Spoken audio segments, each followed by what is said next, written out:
Dear students, in previous video clip, already you know what are the colors, what is the number, multiplier and tolerance. Now again to solve some more problems now see here. In the color band there are 4 color bands. These two are equispaced and one more third band is at the another end. First 3 bands these are at the one end. Now first 2 bands shows the first 2 digits of the value of the resistance of the resistor. Third band indicate the multiplier and fourth band indicate the tolerance, that is said to be plus or minus. ನಾ ಈ example ತೊಗೊಳ್ತಾನಲ್ಲ ಇದರ 3 band ಇರ್ತದೆ. 3 band ಇದ್ದು third band gold silver ಬಂದ್ರೆ ಏನ್ ಮಾಡಬೇಕು? Third band silver ಅಥವಾ gold ಬಂದ್ರೆ ಏನ್ ಮಾಡಬೇಕು? ರೆಡ್ ಬ್ಲೂ ಗೋಲ್ಡ್ ಇದೆ. Red is 2, blue is 6 and gold ಇದೆ. ಗೋಲ್ಡ್ ಅವಾಗ ಏನ್ ಮಾಡಬೇಕು? ಮಲ್ಟಿಪ್ಲೈ ತಗೋಬೇಕು. 10 raised to minus 1. 10 raised to minus 1 is nothing but 0.1. But what is your answer? 2.6 ohm. Multiply ಮಾಡಿದ್ರೆ ಎಷ್ಟು ಬರುತ್ತೆ ಹೇಳ್ರಿ? 2.6 ohm ಬರುತ್ತೆ. ಇನ್ನು 5ನೇ ಎಕ್ಸಾಂಪಲ್ ನೋಡ್ರಿ. Green, red, silver. ಗ್ರೀನ್ ಎಷ್ಟಿದೆ? 5. ರೆಡ್ ಎಷ್ಟಿದೆ? 2. ಸಿಲ್ವರ್ಗೆ ಏನು ಮಾಡ್ತಾ ಇದ್ದೀರಾ ನೀವು ಇವಾಗ? ಸಿಲ್ವರ್ಗೆ multiplier 10 raised to minus 2. 10 raised to minus 2 is nothing but 0.01 ohm. ಹೌದಾ? ಮಲ್ಟಿಪ್ಲೈ ಮಾಡಿದ್ರೆ ಎಷ್ಟು ಬಂತು? 0.52 ohm. ಅಬ್ಸರ್ವ್ ಮಾಡ್ರಿ ready example. Third band gold ಬಂದ್ಬಿಟ್ರೆ value of resistance lived in 1 and 10 ohm. Third band silver ಬಂತಂದ್ರೆ definitely value of resistance is less than 1. ಒಂದಕ್ಕಿಂತ ಕಡಿಮೆ ಇರ್ತದೆ. ಒನ್ ಮೋರ್ ಟಿಪಿಕಲ್ ಎಕ್ಸಾಂಪಲ್ ನಾವು see brown black brown gold no see here. The value of resistance fine, okay, yes. What is the brown? Brown is 1. What is the black? Black is for 0. Again brown is 10 to the power of 1. 10 to the power of 1 plus or minus 5%, fine. 10 raised to 1 is 10 only. 10 into 10 100 plus or minus 5%. 100 ಇರೋದು 10% ಅಂದ್ರೆ 10 ಆಗುತ್ತೆ. 5% ಅಂದ್ರೆ 5 ಆಗುತ್ತೆ. Yes 100 plus or minus 5 ohm. ಒಮ್ಮೆ ಕುಡಿಸ್ಬೇಕಾ ಒಮ್ಮೆ ಕಳಿಬೇಕಾ? ನೀವು ಮಾಡ್ಕೊಡ್ರಿ. ನಾ ಇನ್ನೊಂದು ಎಕ್ಸಾಂಪಲ್ ಬರೀತೀನಿ. ಬ್ಲ್ಯಾಕ್ ನ ಥರ್ಡ್ ಬ್ಯಾಂಡಿಗೆ ಬಂತನ ನೋಡ್ರಿ ಏನ್ ಬರುತ್ತೆ? ಗ್ರೀನ್. ಹೌದಾ? ಯಾವ್ದು ಬರೋಣ? ಆರೆಂಜ್ ತಗೋಣ. Orange, black, silver. ಇದು ನೋಡೋಣ ಎಕ್ಸಾಂಪಲ್ ಏನಂತೆ. R is equal to green ಎಷ್ಟಾಯ್ತು? 5. ಆರೆಂಜ್ ಎಷ್ಟಾಯ್ತು? 3. Black 10 to the power of 0. Silver plus or minus what you say 20%. ಹೌದು? ಸಿಲ್ವರ್ ಆದ್ರೆ sorry 10% because it is 20% for no colour. 10%. ಹಾಗಾದ್ರೆ ಏನಾದ್ರು 53 ಪ್ಲಸ್ ಆರ್ ಮೈನಸ್ 10%. ಇದ್ರದ್ದು 10% ಅಂದ್ರೆ 53 plus or minus 5.3 ohm. This is the answer. Like that you have to calculate easily that value of resistance of the color sequence. And one more doubt, that is how you remember these color bands. That is you observe the one sentence on the board. You observe this sentence. B Roy goes to Bombay via Gateway. Remember this colors. In each and every word you observe that is the capital letter. Capital letter indicates what? That is the colors. Capital letters indicates the colors.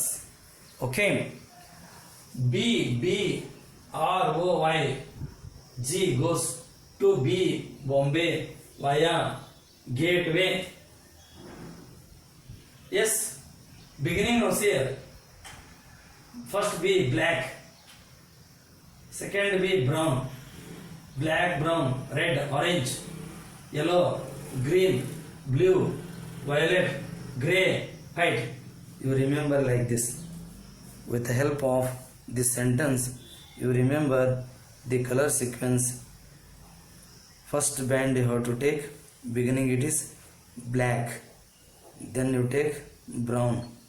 You remember with the help of this sentence these color bands. Thank you. And next video clip I want to explain the combination of the resistors. Already you know there is a combination of capacitors. Here you take combination of resistors. Good morning, my dear students. In electrostatics chapter, that is the second chapter, combination of capacitors. You know that combination of capacitors. There are two types of combination. One is series combination, another one is parallel combination. In this chapter, current electricity, here also you study the two types of combination of resistors. One is series combination, another one is parallel combination of resistors. Now what is series combination, what is parallel combination? But in your syllabus you study only that is a two resistors combination. It is extend to more than two resistors. That's all. Okay. But in your syllabus only you take for two resistors. Now what is the series combination? Two or more resistors. Now we later understand. Two or more resistors are connected end to end. Even resistor irutte, illond resistor irutte. They are connected end to end by applying the potential difference. This is called series combination of resistors. Now R1 and R2 are the resistances of the two resistors. They are connected in parallel across the two terminals A and B. Across the two terminals A and B. Apply the potential difference Ps and current flow through the resistor is I. Current flow through the resistor is I. Then potential difference across R1 is V1, potential difference across R2 is V2.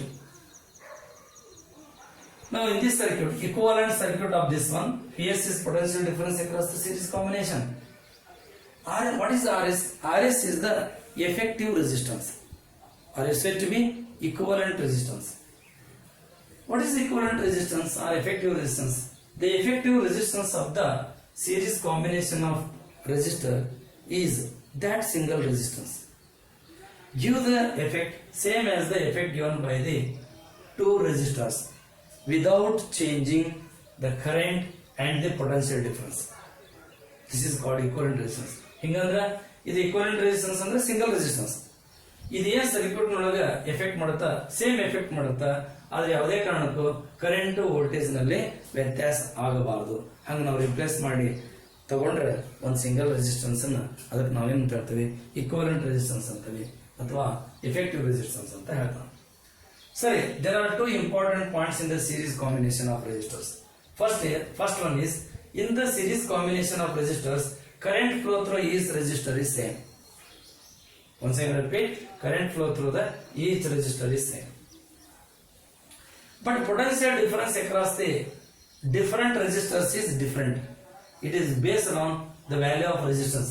Why? Because P is equal to I into R ಅಂದ್ರೆ P R I same ಉಳಿತು, R ಹೆಚ್ಚಾದ್ರೆ P ನೇ ಹೆಚ್ಚಾಗುತ್ತೆ. ಅಂದ್ರೆ ಯಾವ್ದು resistance ಹೆಚ್ಚಿರುತ್ತೆ ಅಲ್ಲಿ potential drop ಹೆಚ್ಚಿಗೆ ಆಗುತ್ತೆ. Okay, based on the value of resistance, the potential is drop here. Fine. Now, potential difference across the combination is equal to sum of the potential differences across the individual resistors. Andre Ps is equal to P1 plus P2. By Ohm's law. By Ohm's law, P is equal to I into R. ಹೌದಾ? ಸರಿ, potential difference across R1 ತಗೊಳ್ಳೋಣ ಇವಾಗ. That is P1 is equal to I into R1. Equation number 2. For R2 ತೋಣ. For R2, potential difference across R2. P2 is equal to I into R2 ಬರೀಬೋದು. For RS ತೋಣ. PS is equal to I into RS. Equation number 4. You substitute ಮಾಡೋಣ. Equation number 1 becomes, yes, fine. PS ಇದ್ದಲ್ಲೇ I into RS is equal to P1 ಇದ್ದಲ್ಲೇ I into R1, P2 ಇದ್ದಲ್ಲೇ I into R2. ಸರಿ, I into RS, I common ತಗೊಳ್ರಿ, R1 plus R2 cancel ಆಗ್ತಿದೆ. RS is equal to R1 plus R2. ಅಂದ್ರೆ ಏನಾಗ್ತಿಲ್ಲ, the effective resistance of series combination of resistors is equal to sum of the resistances of the individual resistors in the series combination of resistors. Suppose away more than 3 resistors idra, avaga RS is equal to R1 plus R2 plus R3 and so on up to Rn. ಎಷ್ಟು ಇರ್ತಾವ ಅಷ್ಟು ಏನು ಮಾಡ್ಬೋದು, ತಗೊಳ್ಬೋದು. Effective value of resistance ಏನಾಗುತ್ತಾ, individual ರೆಸಿಸ್ಟೆನ್ಸ್ಗಿಂತ ಹೆಚ್ಚಿಗೆ ಬರುತ್ತೆ. ಒಂದು 2 ತೊಗೊಳನಪ್ಪ, ಒಂದು 5 ತೊಗೊಳನಿ, ಎಫೆಕ್ಟಿವ್ ಎಷ್ಟಾಯ್ತು 7 ಆಯ್ತು. ಇಂಡಿವಿಜುವಲ್ಗಿಂತ ಹೆಚ್ಚಾತ, ಇಂಡಿವಿಜುವಲ್ ಒಂದೊಂದು ರೆಸಿಸ್ಟರ್ ಇಂಡಿವಿಜುವಲ್ ಇರುತ್ತೆ, ಅದಕ್ಕಿಂತನೂ ಹೆಚ್ಚಿಗೆ ಬರುತ್ತೆ. It is used as a potential divider circuit. ನಾವೇನು ಮಾಡ್ತೇವೆ, ಇದನ್ನ ಪೊಟೆನ್ಷಿಯಲ್ ಡಿವೈಡರ್ ಸರ್ಕ್ಯೂಟ್ ಥರ ಉಪಯೋಗ ಮಾಡ್ಕೊತೇವೆ. Thank you. My dear students, now in previous video clip already I discussed about the series combination of the resistors. Now in this video clip I want to discuss about parallel combination of the resistors. ನಿಮ್ಮ ಸಿಲೆಬಸ್ಗೆ ಇರೋದು 2 resistors ಮಾತ್ರ ಇದೆ, more than 2 resistors ಇಲ್ಲ, 2 resistors ಮಾತ್ರ ಇದೆ. Yes, what is the parallel combination of the resistors? Now 2 or more resistors are connected across the 2 common terminals by applying the potential difference is called, what you say, parallel combination of resistors. Now RP is the effective resistance. Effective resistance means it is the single resistance which give the effect same as the effect given by the parallel combination of the 2 resistors. ಹಾಗಾದ್ರೆ ನೋಡೋಣ. R1 and R2 are the resistances of the 2 resistors which are connected in parallel across the 2 common terminals A and B. Apply the potential difference P2. Okay. Now I is the main current. I1 and I2 are the current flow through the individual resistors R1 and R2. RP is the effective resistance of the parallel combination of the resistors. Then I is the current, Pp is the potential difference. Now in parallel combination, you remember the very 2 important points. Here also 2 points, here also 2 points. In the parallel combination of resistors, potential difference across each resistor is same. ಇಲ್ಲಿ ಬೇರೆ ಬೇರೆ ಇತ್ತು, ಇಲ್ಲಿ same ಇದೆ, ಇದರ opposite.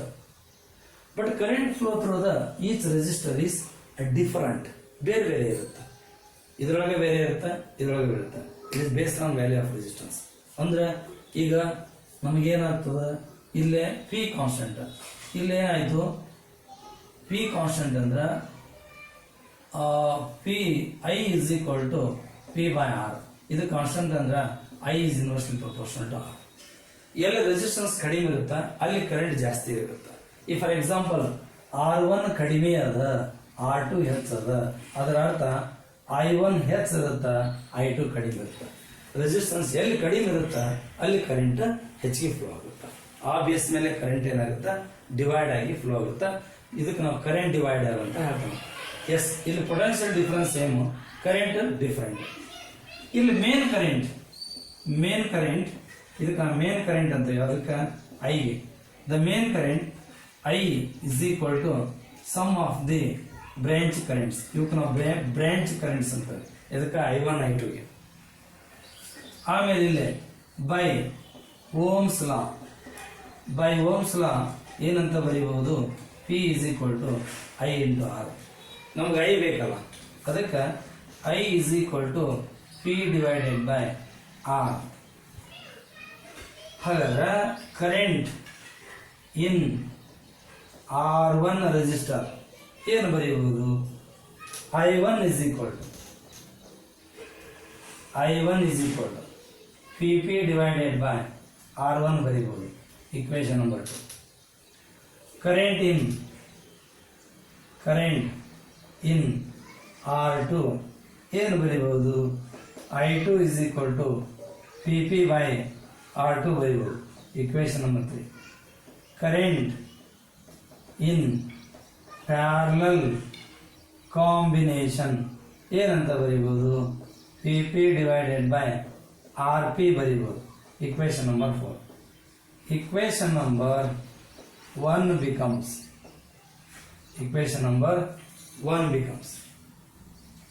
ಇದು VP, I ಏನಾಯ್ತು, PP by RP is equal to I1 ಏನಾಯ್ತು, PP by R1 plus PP by R2. PP by RP is equal to PP into bracket 1 by R1 plus 1 by R2. ಅಲ್ಲಿ VP cancel ಆಗುತ್ತಾ, PP cancel ಆಯಿತು ಅಂದರೆ ಅಲ್ಲಿ ಏನಾಗುತ್ತಾ, 1 by R1 1 by RP is equal to 1 by RP is equal to 1 by R1 plus 1 by R2 ಬರುತ್ತೆ. ಯಾವುದಕ್ಕೆ, parallel combination. ಅಲ್ಲಿ VP cancel ಆಯಿತು, 1 by RP is equal to 1 by R1 plus 1 by R2. ಸರಿ, 1 by RP LCM ಏನು ತಗೊಳ್ಳೋಣ, R1 into R2 plus R1. Then finally expression RP is equal to R1 into R2 divided by R1 plus R2. This is the effective resistance of the parallel combination of two resistors. ಈ ಥರ ನಾವು ಮಾಡ್ಕೊಳ್ತೀವಿ. ಅವಾಗ ಇದರ value ಕಡಿಮೆ ಇರುತ್ತೆ. ಇದು 2 ತೊಗೊಂಡು ಇದು 5 ತೊಗೊಂಡು RP is equal to ಇದು 2 ತೊಗೊಂಡು ಇದು 5 ತೊಗೊಂಡು ಇಂಡಿವಿಜುವಲ್ 2 and 5 ಇದೆ. ಇದು 2 plus 5 ಎಷ್ಟಿದೆ, RP is equal to 10 divided by 7 ಅಂತ. ಅಂದ್ರೆ ಎಷ್ಟು ಬರುತ್ತೆ, 1 point something ಬರುತ್ತೆ, ಅಂದ್ರೆ 4 something ಬರುತ್ತೆ, ಅಬೌಟ್ 4 Ohm ಬರುತ್ತೆ. ಅಂದ್ರೆ ಯಾವುದು ಕಡಿಮೆ ಇರುತ್ತಾ ಅದಕ್ಕಿಂತನೇ ಏನು ಬರುತ್ತಾ, ಕಡಿಮೆ ಇರ್ತದೆ. ಈಗ 2ನ ಕಡಿಮೆ, 2ಕ್ಕಿಂತನೂ ಕಡಿಮೆ ಇರುತ್ತೆ effective value of resistance. In more than 2 resistors ಇದ್ರೆ ಅದನ್ನ ಹೇಗೆ ಬರೆಯುವುದು, 1/RP is equal to 1 by R1 plus 1 by R2 plus 1 by R3 so on up to 1/Rn ಅಂತ ಬರೀಬಹುದು. ಯಾವಾಗ ನಾನು ಹೇಳಕತ್ತಿರೋದು, ಇದು ಮೋರ್ ದೆನ್ 2-3 ರೆಸಿಸ್ಟರ್ಸ್ ಇದ್ದಾಗ. ಅದಕ್ಕೆ ಈ ಸರ್ಕ್ಯೂಟ್ ನಾವೇನು ಅಂತೀವಿ, this is said to be current divider circuit. ಈ ಸರ್ಕ್ಯೂಟ್ ನಾವೇನು ಅಂತೀವಿ, ಕರೆಂಟ್ ಡಿವೈಡರ್. ಇಲ್ಲೇ ಕರೆಂಟ್ ಡಿವೈಡ್ ಆಗಿ ಹೋಗ್ತದೆ, ಅದಕ್ಕೆ ಈ ಸರ್ಕ್ಯೂಟ್ ನಾವೇನಂತೀವಿ ಅಂದ್ರೆ ಕರೆಂಟ್ ಡಿವೈಡರ್ ಸರ್ಕ್ಯೂಟ್ ಅಂತೀವಿ. This is about series and parallel combination of resistors. These two derivations are very important for the examination purpose, either 3 mark or 5 mark question. Thank you. Good morning, my dear students. Now in this video clip I want to explain that is the cells electrical energy sources. What do you say? Cells are said to be electrical energy sources. Yes, okay, fine. ಈಗ ಒಂದು conductor ಇರುತ್ತೆ, ಹೌದಾ? ಈಗ ನಾನೇನು ಮಾಡಬೇಕು, ಇಲ್ಲಿ potential difference ಅನ್ನ create ಮಾಡಬೇಕು. ಈ ಪೊಟೆನ್ಷಿಯಲ್ ಡಿಫರೆನ್ಸ್ ಎಲ್ಲಿಂದ ಬರುತ್ತೆ? This is by using cell. ಇದೇನು ಮಾಡ್ತದ, ದ ಸೆಲ್ ಸೆಲ್ ನಾವು ಯಾವಾಗಲೂ ಹೆಂಗೆ ತೊಗೊಳ್ತೀವಿ, ಸೆಲ್ ಹಿಂಗೆ ರೆಪ್ರೆಸೆಂಟೇಷನ್, ಈ ಥರ ರೆಪ್ರೆಸೆಂಟೇಷನ್ ಮಾಡ್ತಾರೆ. ಸೆಲ್ ಅಂದ್ರೆ ಏನು? It is the electrical energy sources. It maintain the potential difference and steady current in the circuit by supplying the electrical energy. ಏನು ಮಾಡ್ತದ? Cell is the that is the electrical energy source. It maintains the constant potential difference and constant current flow through the circuit by supplying the electrical energy. This is called, what you say, cell. Cell, there are so many types: electrolytic cell, photovoltaic cell, chemical cell. There are so many cells. Okay, ಈಗ ಇಲ್ಲಿ ನೋಡೋಣ cell. ಈಗ ಇದು electrolytic solution. ಇದರೊಳಗೆ ಇರೋದು electrolytic solution. ಇಲ್ಲಿ P and N ಅಂತ ಹೇಳಿ ಎರಡು ಎಲೆಕ್ಟ್ರೋಡ್ಸ್ ಇದಾವೆ. ಆಮೇಲೆ ಇಲ್ಲಿ ಎ ಅಂಡ್ ಬಿ ಅಂತ inside the solution, and there are the 2 points on electrodes. Potential at point A is V plus. Potential at point B is P minus with respect to the solution. Potential at point A with respect to the solution P plus. Potential at B with respect to the solution P minus. Hangadre EMF, what is the EMF long for? Electromotive force. Once again repeat, EMF long for electromotive force. ಈಗ ಈ cell ಇದೆ, ನಾನು ಒಂದು cell ತೋಳ್ತೇನೆ. Cell ನೀವು ನೋಡಿದಿರಿ, ಈ ತರ cell ಇರುತ್ತೆ. ಇದು ಯೂಸುವಲಿ ಮಾರ್ಕೆಟ್ನೊಳಗೆ ಸಿಗುತ್ತೆ ಈ ಸೆಲ್. ಈಗ ನಾ ಏನಂತಾನೆ, ಇದಕ್ಕೆ EMF ಇದೆ, ಹೌದು ಎಲೆಕ್ಟ್ರೋಮೋಟಿವ್ ಫೋರ್ಸ್ ಇದೆ. ಯಾವಾಗ ಗೊತ್ತಾಗುತ್ತದೆ ಎಲೆಕ್ಟ್ರೋಮೋಟಿವ್ ಫೋರ್ಸ್ ಅಂತ ಹೇಳಿ?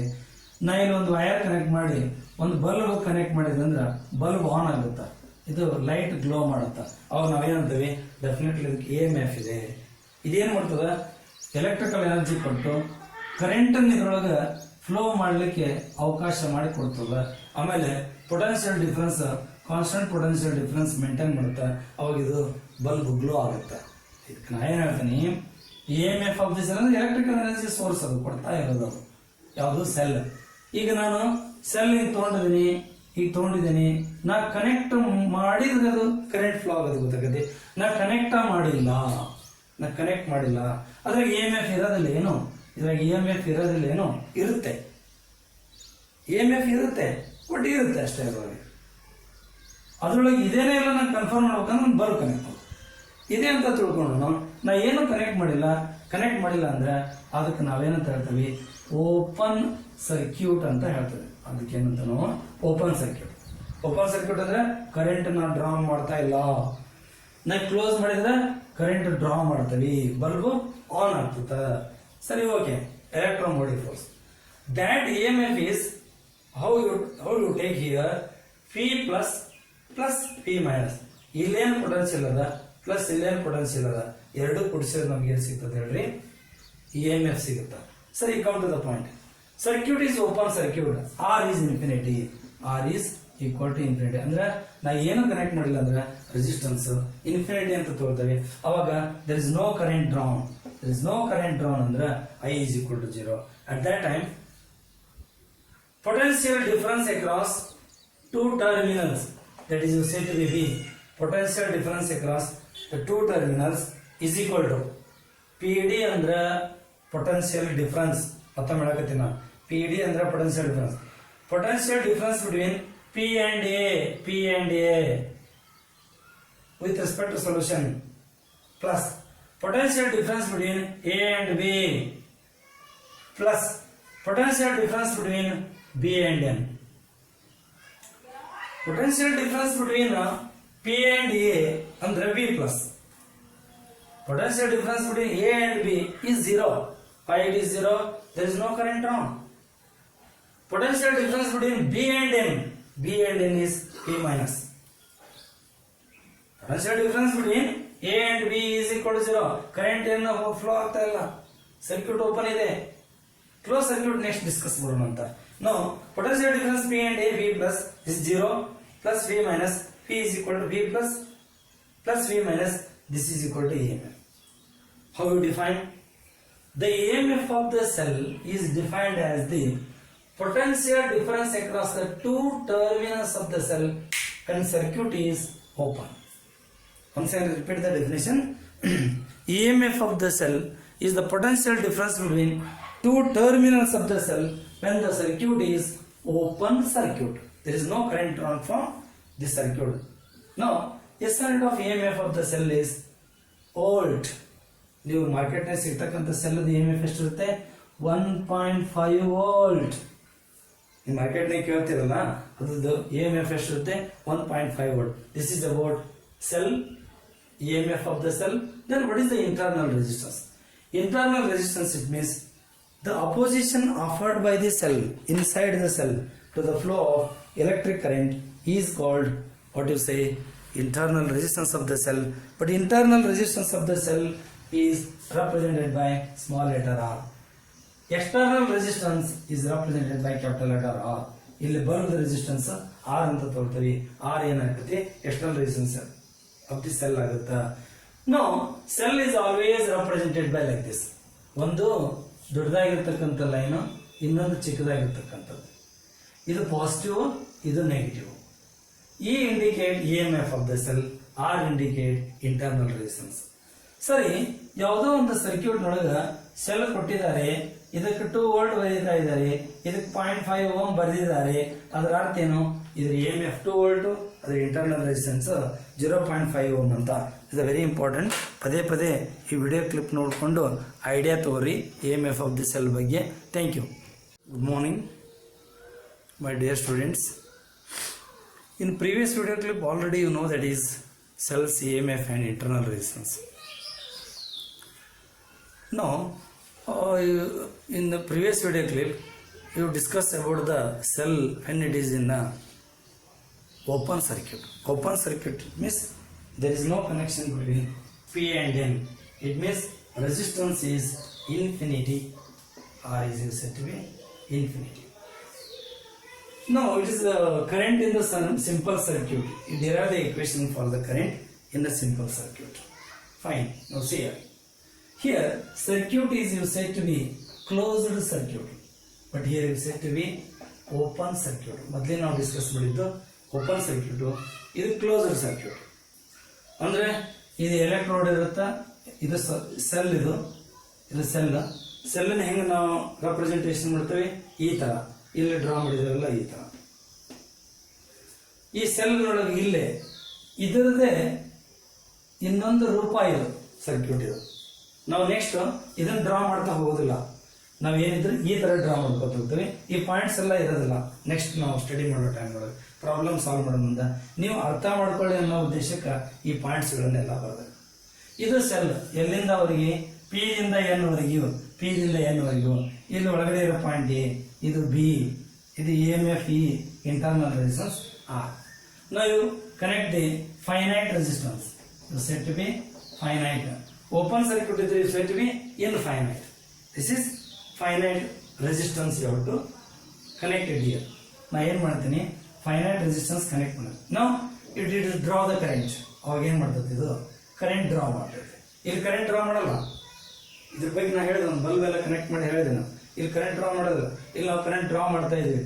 ಇದರದೇ ಬೇರೆ ರೂಪ ಇದು. ಇಲ್ಲಿ potential difference across the resistance is P. A and B are the 2 points. Okay. Now obtain the expression for the current in the simple circuit. ನಾವು ಇದಕ್ಕೆ ನಾವೇನು ಹೇಳ್ತೇವೆ, ಸಿಂಪಲ್ ಸರ್ಕ್ಯೂಟ್ ಅಂತ ಹೇಳ್ತೇವೆ. ಸರಿ, potential difference between C and D. It means what? Potential difference across the resistance R.